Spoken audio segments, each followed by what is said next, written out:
Trump rails on the press over intelligence leaks.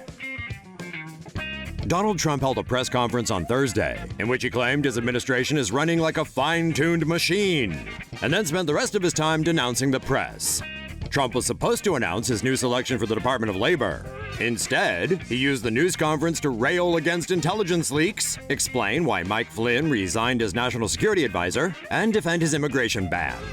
To take attention off his alleged Russia ties, Trump decided to pounce on the media. Once again, Trump had CNN in his crosshairs.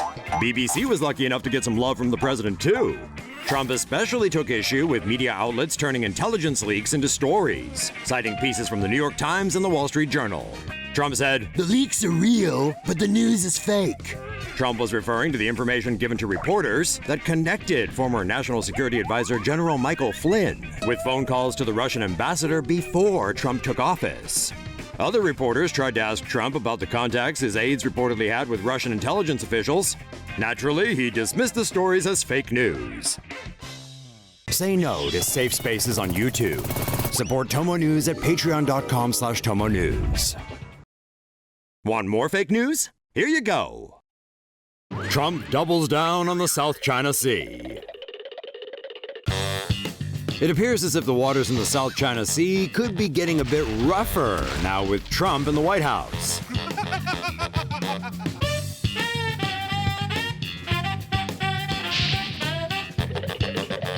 The president vowed the U.S. would prevent China from taking over territory in international waters in the South China Sea.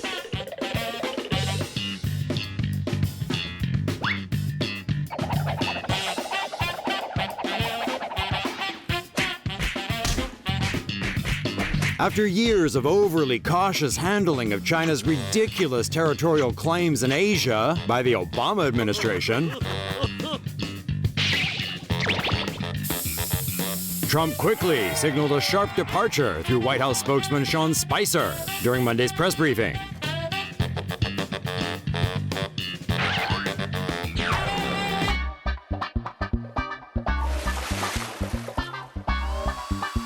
Does this mean the U.S. will send a clear signal and deny access to China's fake man-made islands?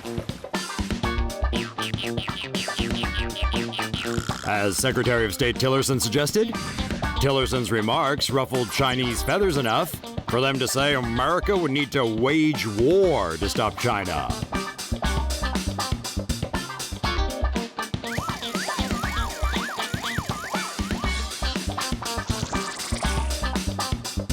No doubt these latest remarks will cause the Chinese state propaganda machine to rattle the old saber once again. Is this really the dawn of a new day in the world's most disputed waters? Or is this just the beginning of the world's biggest hot air blowing contest?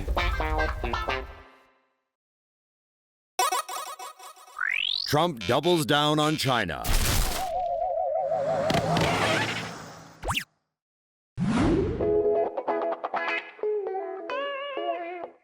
POTUS-in-waiting Donald Trump and the Chinese have one thing in common: thin skin, which is going to make for some great entertainment over the next 4 years.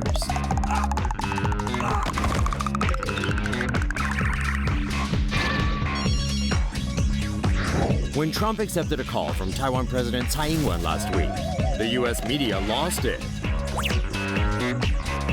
The first thing they did was Google Taiwan. Then they started churning out China talking points. China clearly was upset over the Tsai phone call. But they tried to play it off at first. Then Trump doubled down through his official spokesman, Twitter.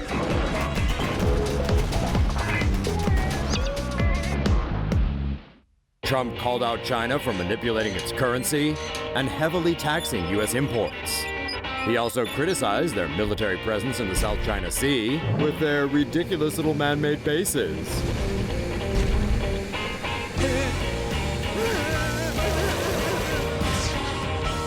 This caused China to do what it does best: whine like a little brat.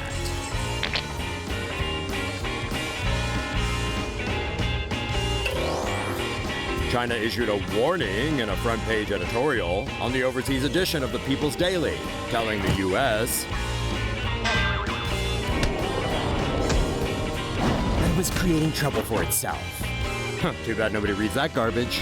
Who will fire the next shot? USA! USA! USA!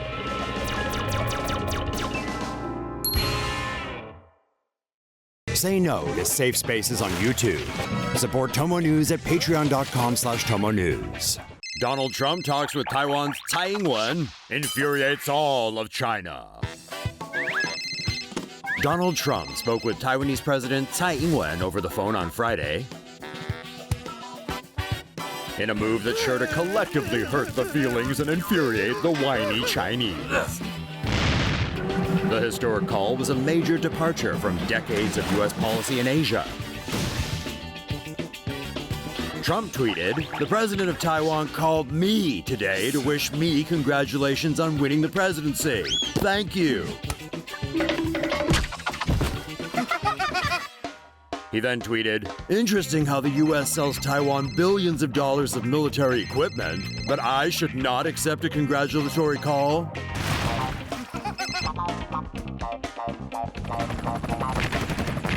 Tsai and Trump talked about improving Taiwan's economy and strengthening its defense. Tsai expressed hope the U.S. and Taiwan would establish a closer cooperative relationship. Trump also congratulated Tsai on her election win earlier this year. Whether or not Trump intentionally or unknowingly set off this latest diplomatic crap storm, it's a good thing for Taiwan.